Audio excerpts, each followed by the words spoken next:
የትናይት እሺ ሰላም ዘይት መስኪ እንዴት ነሽ? ደህና ነሽ ወይ? ሁሉም ነገር እንዴት ነው? ታኒ ዘይት መስከነ እውነት የነገርሽ ነው የሚያስቀናኝ። ባይዘው እግዚአብሔር የተመሰገነ ይሁን። መንፈስሽ በጣም ያስቀናኛል። እውነት ለመናገር በጣም ጠንካራ ነሽ። ለመጀመሪያ ጊዜ ያዩሽ መቼ ነው ታውቃለሽ? ኮሜንቴ ላይ ስክሮል እያደረኩ እያለ ለታቦት ወደ ታቦት ሄደሽ ስትሸከሚ አሁን እሱ እኔ በጣም ግርም ተፈጥሮብኛል። እንዴት ነው መንፈስሽ ያን ያህል ጠንካራ ሊሆን ይችላል? ያው የተሰጠን ነገር ብዙ ነው። የጎደለን ነገር ማማረር የለብንም። ያገለገለን ፈጣሪ ነው ያገለገለን ያለው። እዚህ ምድር ላይ ስንኖር የሚያኖረን ዋናው መድኃኒዓለም ነው።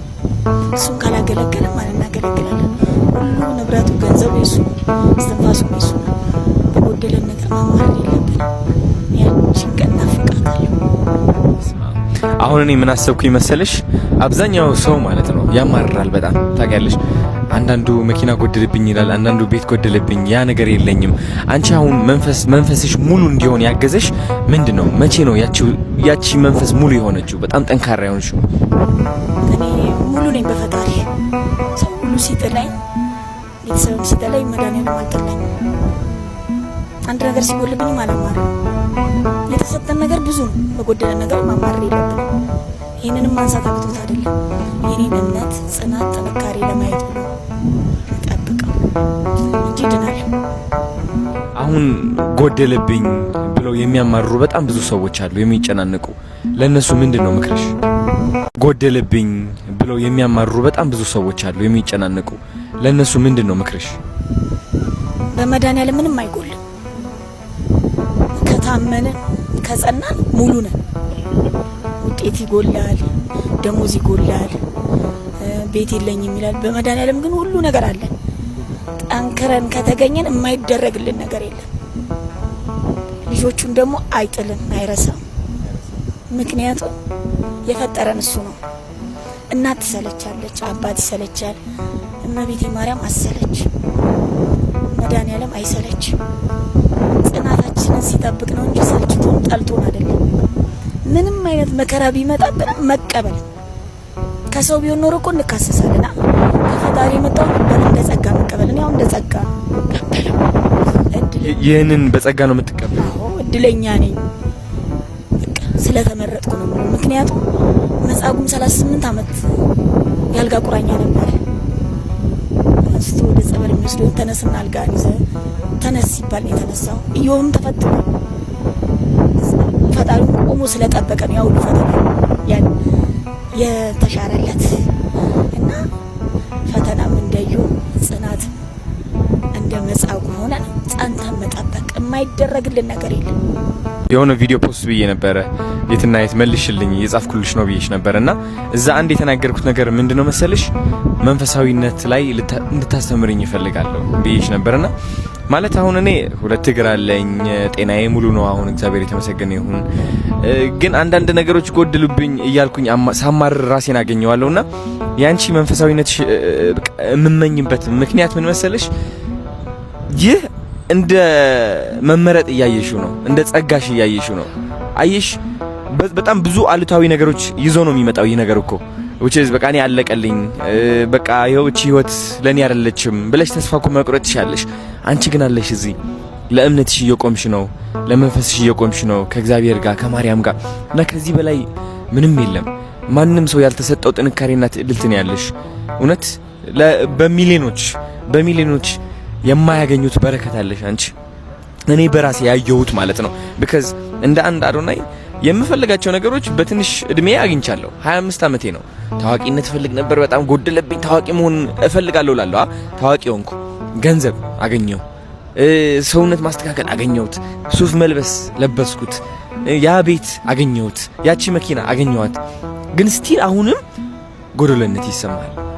ተረዳሽ? ስለዚህ ምንድነው የጎደለው ብዬ ቁጭ ብዬ ራሴን ስጠይቅ አንቺን አገኘሁሽ። ያንቺን ሙሉነት አየሁ እና መንፈስሽ ጠንካራ ነው፣ እያስተማርሽ ነው። አንቺ እኔን ለማስተማር መናገርም አይጠበቅብሽም። የዛን ቀን ታቦቱ ሲወጡ ያደረግሽው ነገር እሱ ይናገርልሻል። ከቃል በላይ ተግባር ይላል። ተግባርሽ ደግሞ በጣም ብዙ ሰዎች ያስተምሯል እና እኔም ላግዝሽ የምፈልገው ባለኝ ነገር ነው። አሁን ያለሽበት ሁኔታ እንግዲህ በግልጽ እየታየን ያለው በየቀኑ ኦክሲጅን ትቀይሪያለሽ አይደለ? ይህ ኦክሲጅን ለመቀየር በየቀኑ ስንት ነው የምታወጪው? እስከ 2000 ብር አወጣለሁ። እስከ 2000 ብር ታወጫለሽ በየቀኑ። ማን ነው የሚያግዝሽ ለዚህ ሁሉ? መድኃኒዓለም እና ደጋግ ኢትዮጵያኖች እና እዚህ የምታያቸው ወንድሞቼ እነሱ ናቸው። እና ግን ጎደለኝ ብዬ አላማር የተሻለ እየተዘጋጀልኝ እኔ አቅም ኖሮኝ አይደለም 2000 ብር በቀን የማወጣው። አቅሜ መድኃኒዓለም ይሄንን ሰጥተኛል። ይሄን ደግሞ ማስተካከልበት አንተ ስጠኝ ፍጠርልኝ ነው ማለት።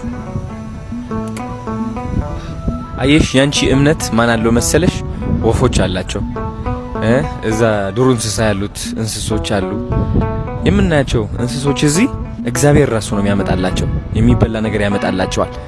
እና ያንቺ እምነት እያመጣልሽ ነው እግዚአብሔር የሆኑ እድሎች እያመቻቸልሽ ነው። እኔና አንቺ እዚህ ቁጭ ማለታችን እንኳን እግዚአብሔር ነው ያገናኘን። የሰራሽው ስራ ልቤ ላይ አርፎ የትና የት ማገዝ አለብኝ ብዬ እንድነሳ ያደረገኝ ማን ነው? እግዚአብሔር አይደለ? ይቅር በለኝና እኔ ገና ቪዲዮ ልፖስት ስል ለምን ለአዶናይ አትፖስትም ሲሉኝ እኔና አዶናይ ጎረቤት ብንሆንም እግዚአብሔር ካልፈቀደ አንገናኝም አልኳቸው። እግዚአብሔር ሲፈቅድ ነው ጎረቤት ብንሆንም ማለት ነው። እግዚአብሔር ሲፈቅድ ታናግረኛለህ። ቀኑ ደረሰ። እግዚአብሔር በቃ ያችን ቀን ነው የሚጠብቀው። በቃ ያችን ቀን ጠበቀን። እናንተን ፈጣሪ ያገናኘን። 44 ዓመት ሲወጣ እኔም አገለግላለሁ ብዬ አይደለም ያወጣሁት። በቃ እኔ ቸር መድኃኒዓለም ነው የሚያገለግለኝ። በቃ ያችን ምክንያት ነው የሚጠብቀው። እናንተ ጎደለኝ ብዬ አላማርም። ፀሐይ ወስዶ ብርሃን ወስዶ ጨለማ ነው የሚያመጣ። ክፈሉ ብንባል ከፍለን ጨርሳለሁ። የቤት ኪራይ ከፍለን እንቀምጣልና ለዚህ ክፈሉ ብንባል ነው እንደምንከፍል እንደ ቤት ኪራይ ክፈሉኝ ቢል ምን እንከፍለዋለን?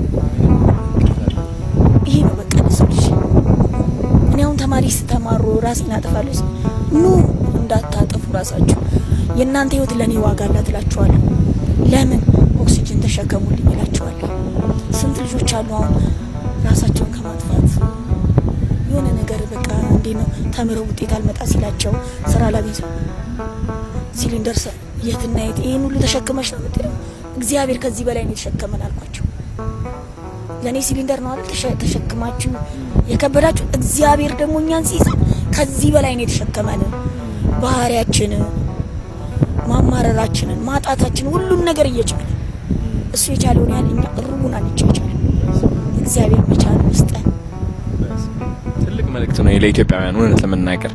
እና አሁን እኔ እዛ ቪዲዮ ላይ ስናገር አንድ ያልኩት ነገር ምንድነው መንፈሳዊ ነገሮች ላይ ምንም ድጋፍ እንደማያስፈልግሽ አውቃለሁ። እንደውም አንቺ ነሽ የምታስተምሪኝ። የኢትዮጵያ ሕዝብ ካንቺ መማር አለበት የበለጠ። ግን በዓለማዊ ነገር ላይ የማግዘው ነገር ካለ እድሉን ብትሰጪኝ በጣም ደስ ይለኛል ለማገዝ ብነሳ። እናም ቃልም ገብቼልሻለሁ አይዞሽ። እና አሁን ይሄ በየቀኑ 2000 ብር እየከፈልሽ ነው ኦክሲጅን የምታስቀይሪው። ከዛ ደግሞ አንዲት ማሽን አለችሽ። እስኪ ወንድሜ ማሽኗን አቀብለኝ። ከጓደኛሽ ነው የተበደርሻት አይደለ ለጊዜው? እቺ ማሽን ደግሞ ይሄ ሁሉ ታንክ እንትን ኦክሲጅን ታንክ ተሸክመሽ እንዳትዞሪያ ታደርግሻለች ማለት ነው። ቤተክርስቲያን ታስገባሻለች። ዋጋዋ ደግሞ ስንት ነች? 700 ሺህ ብር ነች። እዚህ ሀገር የለችም፣ ከውጭ ሀገር ነው የምትመጣው። ኦኬ ሶ እኔ አሁን ቃል ምገባልሽ ምንድነው መሰለሽ እቺ ማሽን እንድትገዛልሽ አደርጋለሁ። ያው በአቅሜ እኔ መግዛት ብችል ይሄ እዛ ደረጃ ደርሳለሁ። አንድ ቀን ታያለሽ የትናይት። ግን አሁን አቅሙ የለኝም ባንዴ ለመግዛት። ይሄ ብዙ ካምፓኒዎች ግን ይኖራሉ ለማገዝ፣ አንቺን ለማገዝ ልባቸው ተነክተው አንቺን ለመርዳት ይመጣሉ። በእርግጠኝነት ዓለማዊ ነገር ላይ ሙሉ እናደርገዋለን። እሺ አይዞሽ፣ ይሄም ይገዛል፣ እናስልከዋለን። ከየት ፎቶ አነሳትና እቺም እንገዛታለን። ከዛ ደግሞ ይሄኛው ለምንድን ነው የሚያስፈልገው? ቤት ውስጥ ስትሆኝ ብቻ። ቤት ውስጥ ግዴታችን ብትኖር ግዴታ ይሄ ኦክሲጅን አይቋረጥ። ትልቅ ኦክሲጅን አለሽ ቤት ውስጥ? አሁን ሲሊንደሮች አሉ፣ 6 ሲሊንደሮች አሉ። እስኪ አሁን ትልቁ ሲሊንደር ስንት ነው ለመሙላት ኦክሲጅን? እሱ ለስንት ያገለግልሻል? መጀመሪያ ትልቁ እኔ ያለሁበት አካባቢ ኦክሲጅኑ የለም። እሺ ኦሬዲ ድሬዳዋ ነው እንጂ ማስሞላ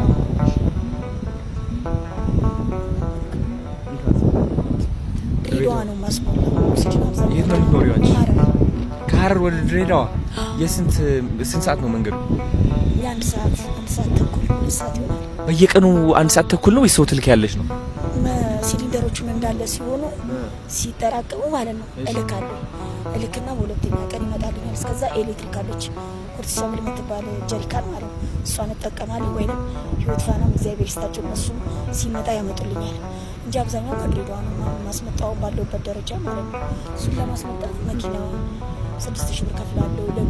ለማስመጣት አንዷን ሲሊንደር 3 ሲሊንደር አንሱ 2500 ብር ያስሞላ ነው። አንድ ላይ ለማምጣት እስከ 8000 10,000 ብር እንፈጃለን። አንድ ላይ ለማምጣት ማለት ነው ለመኪና ማለት ነው። እና ግን እግዚአብሔር የተመሰገነ መድኃኒትም ራሱ ወስደው ራሱ መድኃኒት አሁን ባለፈው አላየከውም እንጂ ቪዲዮ ላይ ይህንን ነው ምዕመናኑ ያየው። እጄ ላይ ካኑላ ነበር መድኃኒት እየወሰድኩ ነው ያገለገልኩት። ያቺ መርፌ እንኳን ቤት አልገደበች። ምክንያት እግዚአብሔር ያችን ቀን እንዳይፈቀደልኝ እሱ ነው። ያችን ቀን እኔም ደግሞ ከምዕመናኑ ጋር ሆኜ ደስተኛ መሆን አለብኝ። ስንቶቻችን ብዙ ነገር ተሟልቶልን ግን ደግሞ እግዚአብሔርን የማናመሰግን ሰዎች የትና የት ግን በዚህ ጽናት ስላስተማርሽን በጣም እናመሰግንሻለን። እድሜና ጤና ሲስጥሽ። በጣም ነው የሚገርመው። በጣም ስለደነቀኝ ነው። ለኛም አስተማሪ እህታችን በጣም ነው የምናመሰግነው። ቤተሰቦች ይሄን ከዚህ ቪዲዮ ብዙ ነገር ተምራችኋል ብዬ አስባለሁ። ላይክ፣ ኮሜንት፣ ሰብስክራይብ አትርሱ። አመሰግናለሁ። መልካም ምሽት።